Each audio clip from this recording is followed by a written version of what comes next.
Hi, everyone. Welcome back to a new episode of Emerging Brands Podcast with Kelly Bennett. Today, I have on a very special guest, someone who I discovered on TikTok and literally binged every single piece of content she created. I love her perspective on brand licensing, and seriously, one of my favorite people to follow online. Julie Turkel is here today. She is a brand licensing agent, and we're going to talk all about that interesting perspective of licensing and what does that look like and kind of giving you behind the scenes. So, Julie, thank you so much for coming on the podcast today.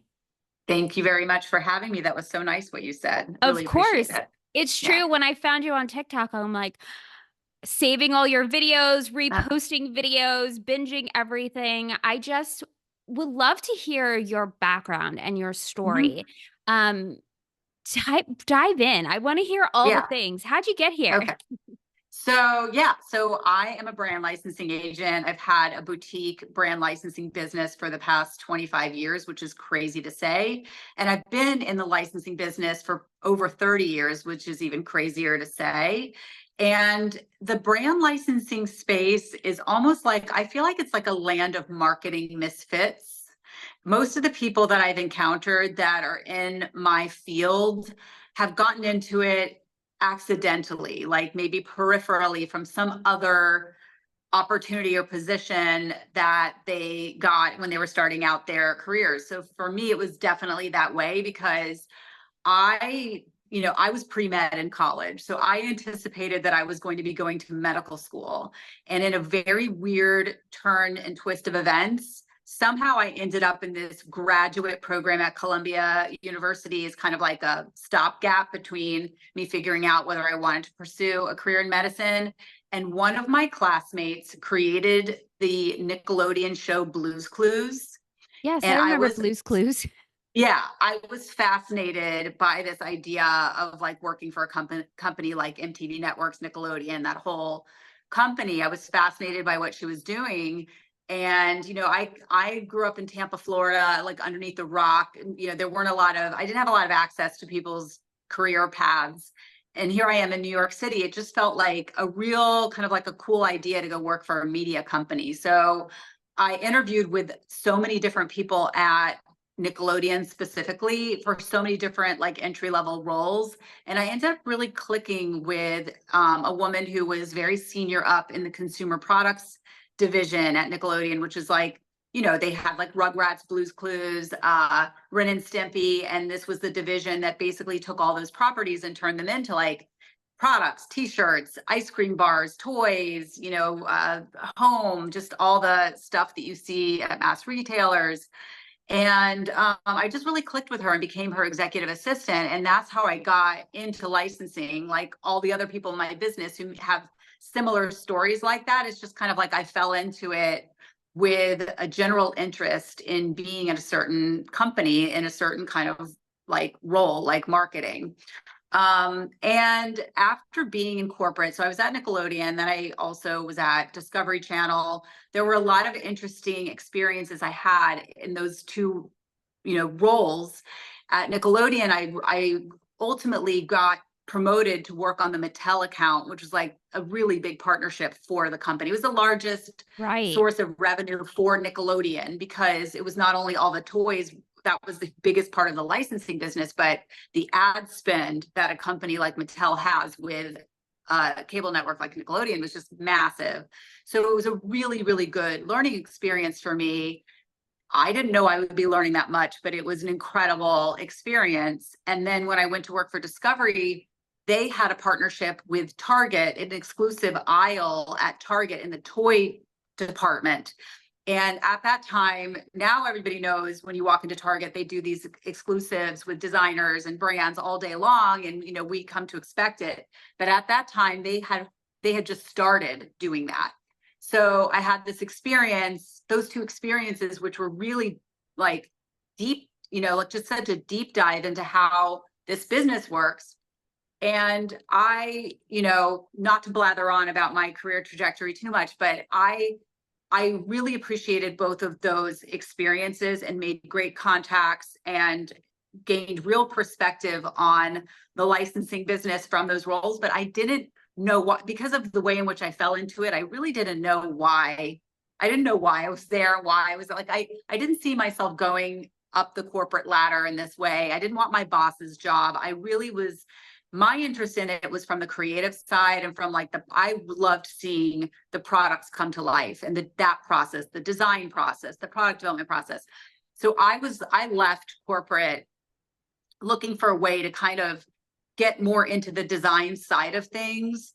And through another series of like twists and turns and just like synchronicities, it hit me one day that this licensing business model that I had learned in this corporate, from this corporate perspective, was super applicable to emerging designer brands. And there were so many, you know, being a big shopper, there were so many designers and brands that I could see extending from, you know, specifically there was a designer, a potter that had like a very specific look that I thought to myself, this could be sheets, it could be stationery, it could be dinnerware, it could be so many different things. And I wonder if I just showed these designers how this works by partnering up with other companies, I could help them grow. And so that became the basis of the licensing agency that I subsequently launched, which I launched by literally walking in off the streets to one of the designers that I admired. I walked into his store in Soho. It just said, I have an idea for the owner, and pitched it like on the fly in sweatpants in the store. And that sort of set me off on this path of having a boutique, very small boutique, hands-on licensing agency business that caters to emerging consumer brands, designers, just all kinds of creatives. Yeah. I literally have the chills you telling that story. That is like when I listen to good brand stories and founder stories and people's careers, like your path of just going from pre-med to media to like one of the biggest licensing deals that we know of in modern Yeah. times, like at Mattel, right? Like Yeah. next level, then to go into a designer's store in Soho and like pitch the idea and then launch your own boutique. Thank you for sharing that, because I think so many founders, and like myself, when you are in the trenches and you have that next twist and you have that next turn and you have that like, oh shit, what am I going to do now? Or like, how is this ever going to come together? I Yeah. love when people share authentically and genuinely their own paths, because it just helps you see, okay, maybe I don't see it right now, but the next step is in the works. So Yeah. I love your story. It's so Thank good. you. You're welcome. Thank you. Thank And you.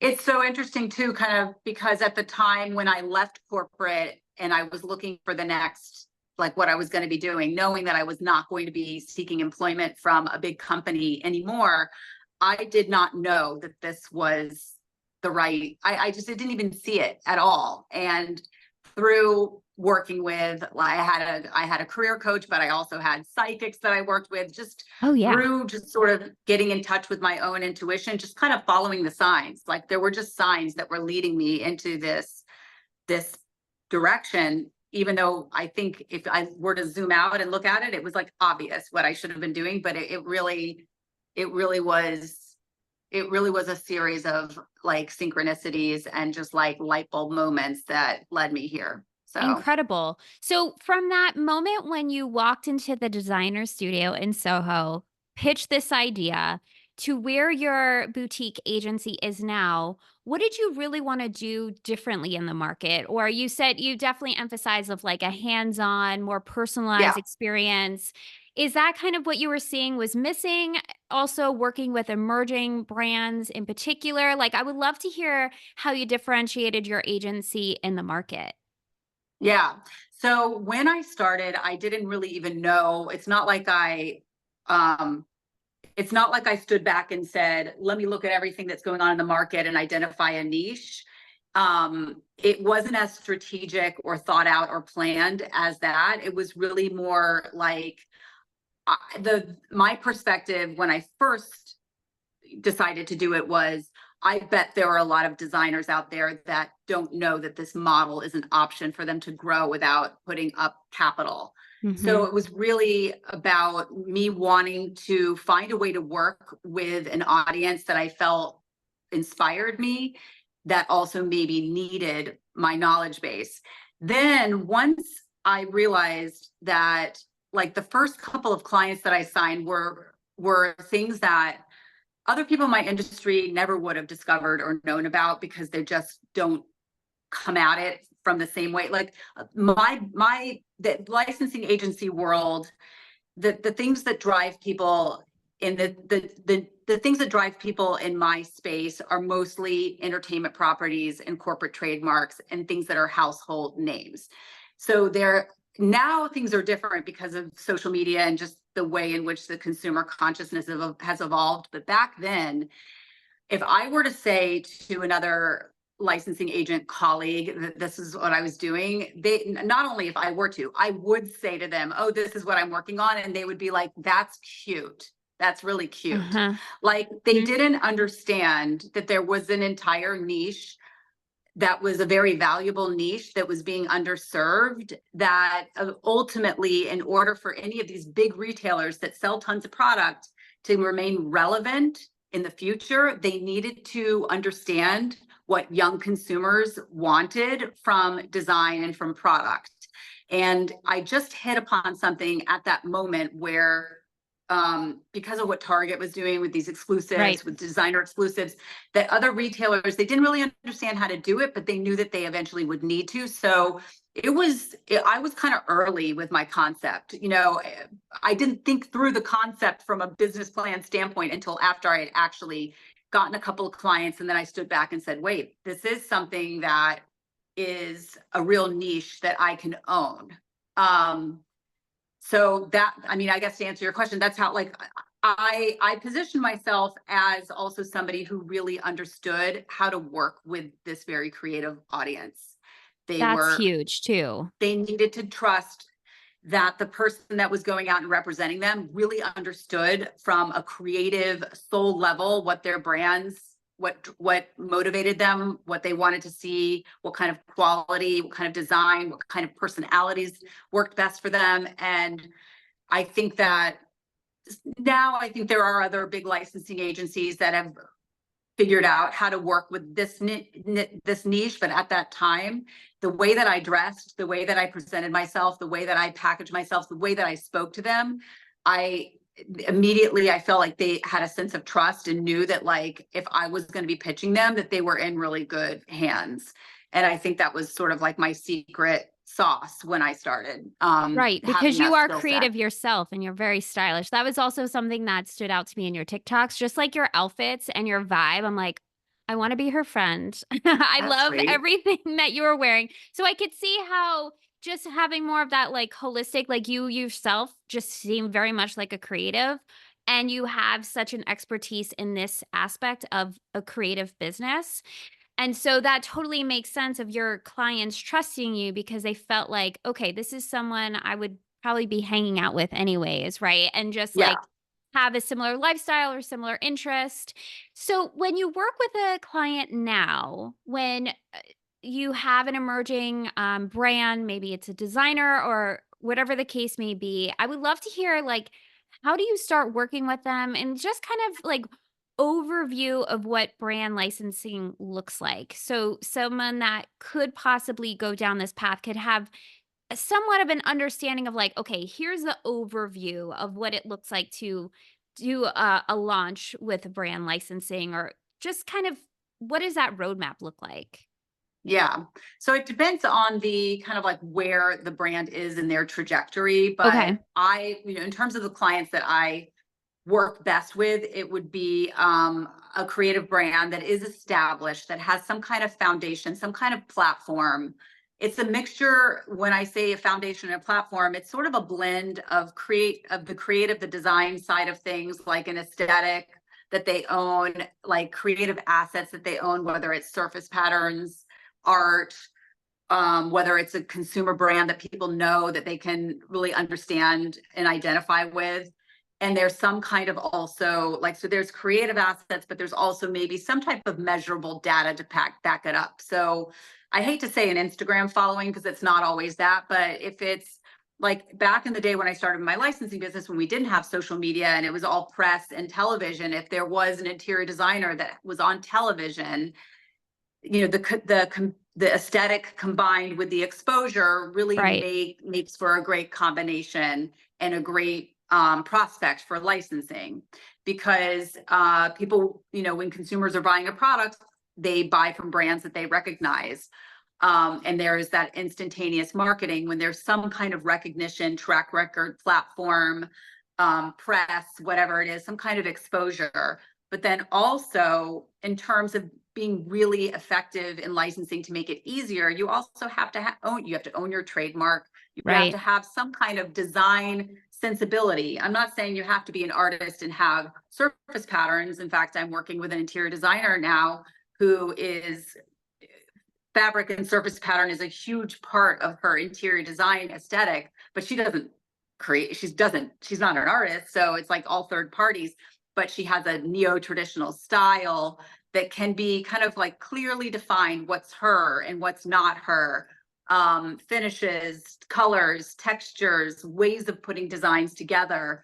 So it doesn't have to be, you don't have to own, like you don't have to actually have designs, but at least know that there's an aesthetic and a customer that comes to you for a particular reason that's just so you. So those two things together make for a great platform for licensing, at least as far as my practice is concerned.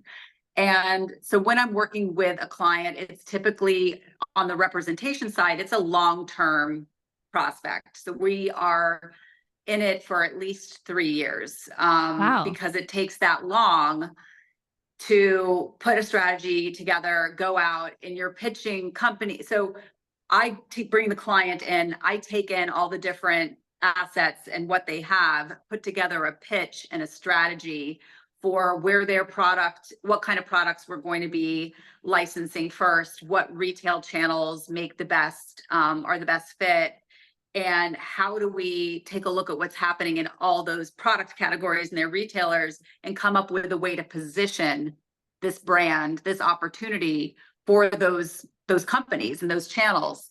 And so the first, I want to say 3 to 6 months are really just putting that strategy together and putting the pitch together. A lot of times I can hit the ground running and just like, you know, put something together really quick, reach out to colleagues of mine and say, I've got something new and exciting for you. But other times it takes a little bit of time to kind of get the right positioning together and the right pitch together and to like really start making progress, reaching out to companies, putting this brand on their radar screen, getting the feedback, having those conversations. It could take 9 months to a year before you're really signing partners for your brand. And then once you sign those partners, it could take another, let's say 6 to 12 months, sometimes 18 months before the product hits the retail shelves. And by Right. then, if I've signed somebody for 3 years, it's like we're just getting started. We're just launching and getting started. And so it's a long-term play. I think the myth that a lot of people look at designers and brands that are very successful in licensing and say it looks like something happened overnight for them, or they're like, if I try to launch my products and it's not working, I could just go out and license them. And while I do think it is, if you are a creative brand, you should definitely be looking at licensing as part of your business strategy. It's not like a white knight savior overnight success Right. story. It can have that, it can have some elements of that, but really the brands that do really well in this space are in it for the long haul and That was deal with going to those be my first. next question of like, Yeah, how do you know you're a right fit for this play? Because it sounds, and thank you for being transparent of saying like, this is a longer play. Like, this is something that's yeah, going to be years in the works. But when it hits, it's really a powerful tool of building the overall brand, right? And revenue yeah, streams and all that cool things that we all dream of as founders and as creatives.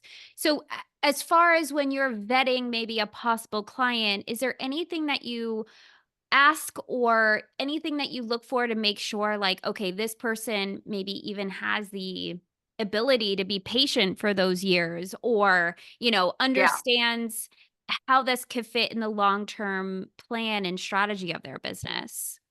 Yeah, I think that, I mean, for me, it's ideal when a business has some kind of traction and success and is in a Right. good financial, in the position to be able to invest the time that it takes and invest the resources that it may take to build up that foundation. Um, have I been able to work with like young artists or small stationary brands that don't have tons and tons of resources or outside investors? Definitely. But to have that level of patience, like you need to have some level of patience and reality, just kind of reality around that, because having the expectation that the first thing you launch is going to hit overnight and then open up the floodgates to all these other opportunities. It's not that it's hasn't happened, but like to have that level of perspective and patience and to have other income coming in while that is happening, and that understanding that that's what's needed here. I think that's the ideal situation. So again, I've worked with, actually, I was super successful working with the owner of a stationery brand and a mom of triplets who had a fledgling like boutique, small custom stationery business. And we established her brand at Target, TJ Maxx, Walmart. Like Wow. it took, I would say it took 5 years for it to really start to see, like for her to really take a look at and say, oh my God, I need to focus on this business more. It's making a ton of money for me. But in the meantime, while we were working together, there were some rocky moments at the beginning when I think the expectations were not meeting what she wanted to have happen. But at the same time, she had a stationery business and a retail business that she was working on, and that was her core business. And I was the person who took that core and leveraged it. And Right. if you're depending on it, to me, that makes me really uncomfortable. If you are coming to me and saying, I don't have anything else going on, I need you to basically be my business. I have a hard time with that because I don't think I'm going to be able to meet those expectations. And it just doesn't feel right for me. So I think to know that this is something that you're pursuing in addition to other things. And I think in this day and age, if your business doesn't have multiple sources of income, there's a problem. You Right. need to have, it's just every business needs to have that. I've learned it even myself. I can't do just licensing agency representation on commission. I have to have so many other ways to earn Right. money and flexibility that like, so I think for me, that's what works best for me. And from also the other thing that a lot of people don't own their trademark, and then they come to me and they have to go through the process of filing the trademark and that kind of thing. And so, but that's not, something that can't be dealt with, but it's But that also is a surprising. long process Yeah, with your trademark. I work with trademarks too. And like that is something that you should start today, if not yesterday, because it really does take time. And you need to make sure that, especially when you get into brand licensing, that you could actually use the name. I yeah, mean, that's a huge critical piece of that. yeah, I also love how you're putting it into perspective that you come in almost as like that next brand extension. Like someone has a yeah, core business, they have a core brand, and when they want to start segmenting out and creating these new extensions of the brand, that's when brand licensing, it sounds like, really makes sense. Like, okay, yes, we have the core, we have our look, we have our following, we have our aesthetic. Let's see now how we could do that in different ways, in different plays yes. also, and that's where you come in. Yes, and actually, one thing I don't talk about enough that I was thinking about, I oftentimes in my, like when I'm on TikTok and I'm talking about licensing, I oftentimes talk about it from the perspective of the creative brand being the one that's going to be licensing out their brand and their designs to other companies. But a really, really important part of the business right now is looking at consumer products brands that are using licensing to grow their business and their brand. So an example of this would be, I did a post the other day on Ruggable, like they're that Mhm. washable rug company. Right. And they're a new direct to consumer brand. I mean, they've been around, let's say the past 4 or 5 years, maybe. Probably got started with some in-house designers creating these washable rugs. And then they, have direct to consumer, they're doing meta ads. And lately they have been launching new licenses like I feel like every week, maybe even twice a week, I see them introducing new brands. It's a great when you have a blank canvas Right. product, like a rug, like Hmm. a cosmetic bag, like a shoe, and you want to build that brand, to do that by partnering up with other brands. And they can be other emerging brands, but they could also be huge brands that, what's happening with food licensing, like people licensing Yes. Taco Bell, and just coming up with, just there's a world out there of like nostalgic or emerging or just like cool brands that you can partner up with, and you can basically borrow their creative and you borrow their marketing platform to basically build your own business. And so I guess what I'm saying is, if you're looking, like if you are even have a consumer, like I would imagine people listening to this podcast maybe have a consumer brand, Yes. that they're starting, a product that they're starting, and to understand that you don't have to build your brand marketing from scratch. You can use licensing very strategically to borrow upon others if you set your business up in the right way. It may require some money to invest in those licenses and to do it right, but there's so many examples. I mean, Love Shack Fancy is another example. Like, That's who just popped in my head when you were talking too. That's a great they're one. using licensing based. I mean, they actually are one of those businesses that have set things up right on both sides. They Hmm. have obviously the brand name, the aesthetic, the surface patterns, the customer, and there are so many other companies out there that would want to hook in, that do and want to hook into that lifestyle, that aesthetic, that existing creative to to earn revenue. But then at the same time, the brand's exposure is being built through partnerships with all of these big brands. They have a very compelling package where they can go to Stanley, they can go to, I saw Right. 1-800-Flowers. They could go anywhere and basically say, like, this is what I have to offer you. And the combination of those two big brands together is so powerful. There's so Absolutely. much reciprocity. It's like I'm obsessed with the idea of businesses building that level of reciprocity where they can do both at the same time. And it's just the amplification of that to me, that's sort of like what makes me excited about what I do. And this is Yeah. again why I love your TikToks, because this is the type of niche conversations I can nerd out about for Yeah. hours because I find it so interesting. And I feel like you're probably the same when we are in a retail store and like, ooh, that's a partnership, or that brand should be working with Yeah. this brand. And it's just like how our brains work. And so thank you for giving us that behind the scenes and also the perspective of a consumer brand using licensing and partnering with other types of brands to build also.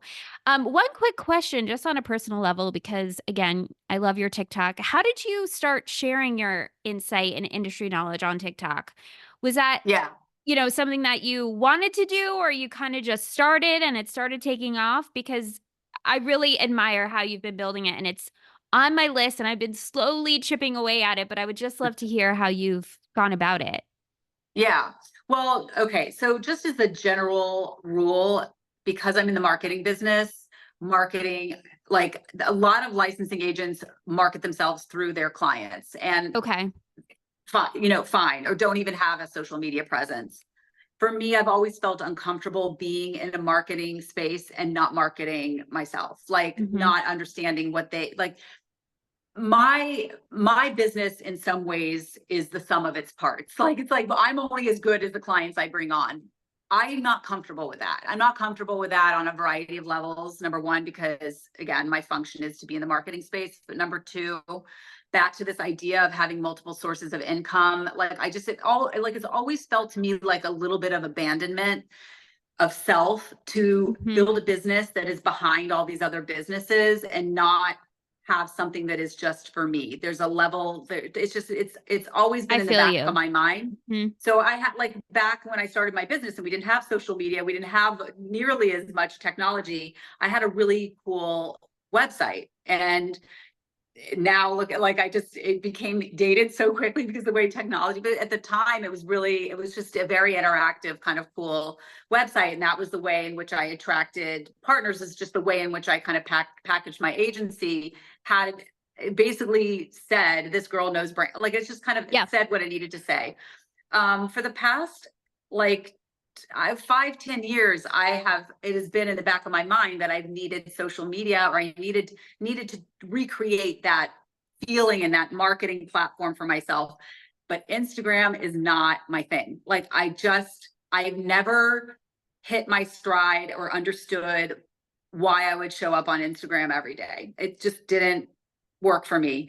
And as just the way the world works, my daughter, who's been coming in and out of here this whole time with her outfit that she's, putting together for work, my kids are on TikTok, and my Right. daughter started to get followers when she was like 12, 13 years old, which is a very scary thing for, like, mom of teens. And I'd always said, like, you can't have a public, like, you have to have private social media, but these kids, they don't listen. So I decided, like, I'm not going to shut it down. I'm just going to get on TikTok and see, I'm just going to read all the comments and make sure that, like, nothing crazy or shady is going on.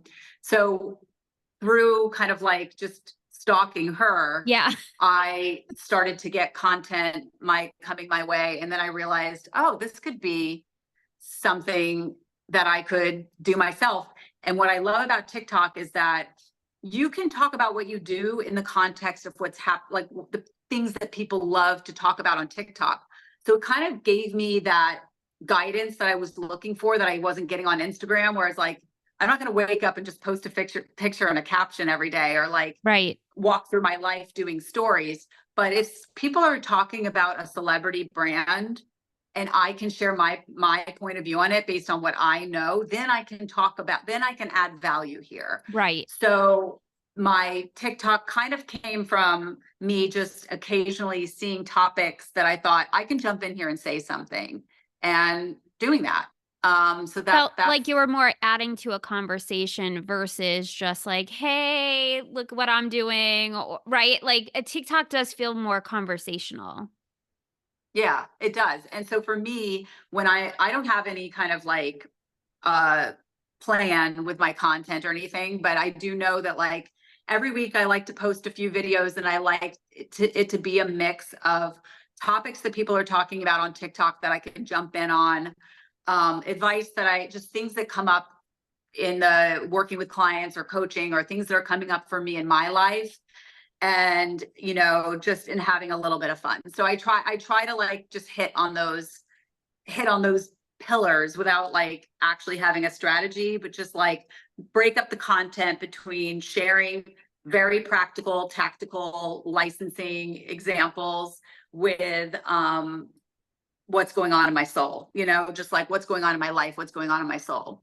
I Yeah. love that so much. I'm personally taking down notes because I've been building brands behind the scenes for 15 years using social. And I also have been just trying to find my stride again in content, just being myself as a brand strategist and my own story and my clients, but also adding to a conversation. So thank you for sharing that, because that was just really nice to hear how you look at it and your perspective of it, and also encouraging TikTok because you could dabble in it and it sometimes goes into the wild west, but I feel like Yeah. the way that you look at it is like adding to a conversation, what's already happening, what are people already talking about, and adding your 2 cents in there, I think is really great advice.